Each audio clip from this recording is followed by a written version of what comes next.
नमस्कार ताईंनो, चला तर आज आपण करणार आहोत शेंगदाण्यापासून छान अशी भाजी, झणझणीत रस्सेदार भाजी करणार आहोत। त्यासाठी लागणारे साहित्य: 1 वाटी शेंगदाणे घेतलेले आहेत, छान खरपूस भाजून घेतलेले आहेत।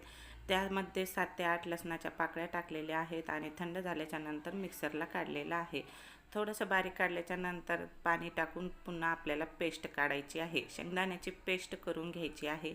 इकडं कढई गॅसवर ठेवलेली आहे, त्यामध्ये तेल घातलेलं आहे, जिरे घातलेले आहेत, मोहरी घातलेली आहे, 1 कांदा बारीक चिरून घातलेला आहे। कांदा छान तळल्याच्या नंतर त्यामध्ये लाल तिखट घातलेलं आहे, हळद घातलेली आहे आणि जे आपण शेंगदाण्याची पेस्ट करून घेतलेली आहे ते यामध्ये टाकलेली आहे।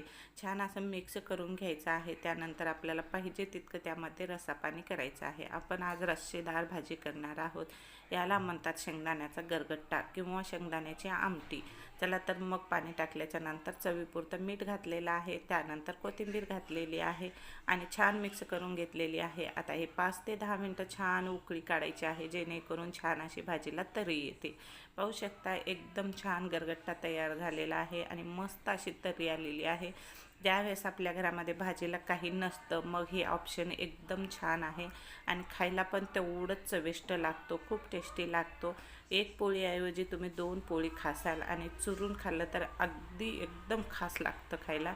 एकदा नक्की अशा पद्धतीने शेंगदाण्याचा गरगट्टा करून बघा, खूप टेस्टी लागतो। आणि तुम्हाला जर माझे व्हिडिओ आवडत असतील तर आपल्या चॅनलला सबस्क्राईब करा, लाईक करा, शेअर करा आणि आवडल्यास नक्की लाईक करायला विसरू नका। चला तर गरगट्टा तयार झालेला आहे, एका बाउलमध्ये काढून घेऊया। अशाच घरगुती आणि नवीन नवीन रेसिपी पाहण्यासाठी आपल्या चॅनलला नक्की सबस्क्राईब करा। एकदम छान रस्सेदार भाजी तयार झालेली आहे आणि हल्ली काय होतं, सगळ्यांना अशी तर्रीवाली भाजी आवडते। मग अशी तर्रीवाली भाजी झाली ना, सगळे आवडीने खातात, कोणतीही भाजी असो, बरोबर का नाही?